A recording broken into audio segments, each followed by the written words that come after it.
It's the Joel Shit Show featuring Joel Shit. Hi, welcome to the Joel Shit Show. I'm your host, Joel Shit. So, last night I got to play hockey for the first time in 2 weeks because the Saturday prior I had to work a gig.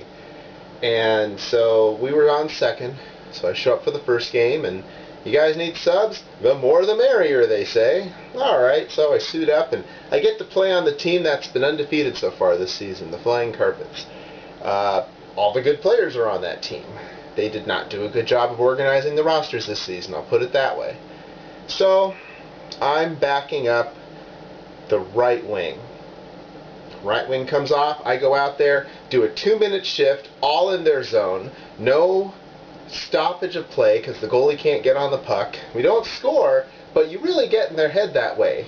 You know, when you're in their zone for that long and they try to clear the puck and you can't clear the puck, you know, we did a really good job as a team. And I get off a couple minutes later, you know, do my second shift, another 80 seconds where a lot of the time was spent in their zone. So even though it's scoreless, we're dominating the play. They can't get the puck out of the zone. If it goes in the neutral zone, we intercept it and we just go right back again.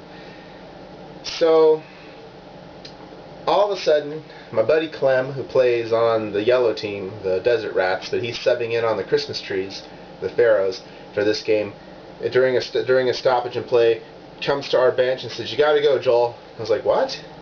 So here is what happened.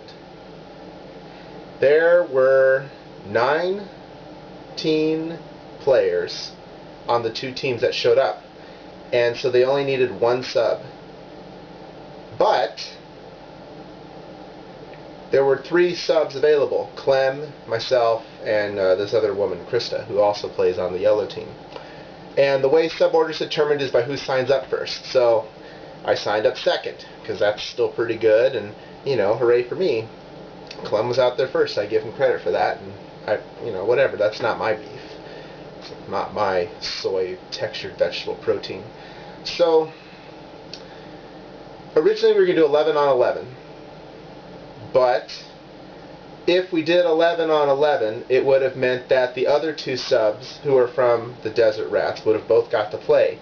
Well, one of the guys on the black team, the team I was subbing for, said no, because when the yellow team, the Desert Rats, play their real game, they don't allow for extra subs. They don't allow that 11th person. So why should we let them have an 11th person? So what ended up happening was Krista, the 3rd person, got kicked out. So now we're 11 on 10. No one seemed to notice, and I'm not quite sure that that's what happened because we only had 5 people on our bench. Maybe we did have 6 and we had 3 centers. I'm not sure. So after the 2 shifts, that's when Clem comes over and says, "Joel, you gotta go." By him coming over and me leaving, it keeps our team at 10. See, the logistics don't quite make sense. But the point is it would have been 11 on 11, but instead it was 10 on 10 because the black team had 9, the red team had 10. So it must have been, yeah, I don't know. I should have figured this out before I started the episode. So anyway, the point is, I had to leave after 2 shifts, and then I had to watch the rest of the game, which the black team lost 5-4. They had been undefeated. One of the guys said, "Oh, we were doing fine when you were here." Yeah, I really think having Clem on their team instead of me helped them. Clem is a lot better than I am. But at any rate, it just meant I had more energy for our game, which we had to forfeit because we only had 3 players show up, not 9 or 10 like these other ones. Boy, this episode I don't know that anyone's going to be left, because that watching me think is not the most exciting thing in the world. You know what that's like? It's like when people talk about a poker hand that they were in, and they get the flop wrong and the betting wrong, and they keep backtracking and retelling parts of the story because they don't remember anything. Yeah, that's what this is like. So, Savannah's doing something funny.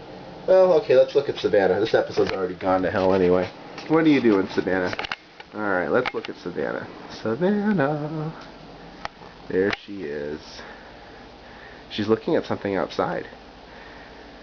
So anyway, in our game, we had to forfeit because we didn't have enough players. So We played anyway with a bunch of subs, and we won the game 7-2. I did not do anything, but I was a +2. But I had a couple of nice passes, but I didn't play really well. It's tough playing every 2 weeks. You get rusty. So, sniff, sniff, sniff. What's that? I don't know, but it's probably not food. So I come home and Savannah hasn't eaten her food. I'll show you that now. Doo-doo-doo. This is Savannah's food bowl. Hello, I am Savannah's food bowl. You will notice it is still full. Mary thinks that she's on a hunger strike because Mary is in New York still. She comes back tomorrow. And she thinks Savannah's on a hunger strike until she gets back. I don't know what it is, but she acts like she doesn't have food, and she jumps on the bed and starts crying at 4 in the morning, and it's like, you know what? You have food, okay? If you were a dog, you'd be a bitch. So, well, what can I do, right? I forget sometimes she's a special kitty, and everyone always says their cat is special, but no, this one really is. She was a rescue cat, that's the one Kathy wanted, but, I deal with her now. And Savannah the cat has turned into an adult, and sometimes she's just adult. So then I got home and I watched the roast of Larry the Cable Guy on Comedy Central. I said, well, the Joan Rivers one was funny. This one wasn't offensive. I mean, they were trying to be offensive. It wasn't offensive. It just wasn't really that funny. There's a couple of good lines. But I watched it because I could see swearing on TV.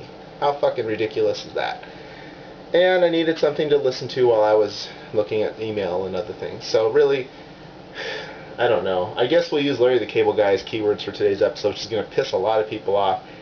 I should put a warning in the description saying this is not good of an episode to watch, but I'll probably forget. That's all the time we have for today. Visit us on the web at joelshitshow.com. Email joel@joelshitshow.com.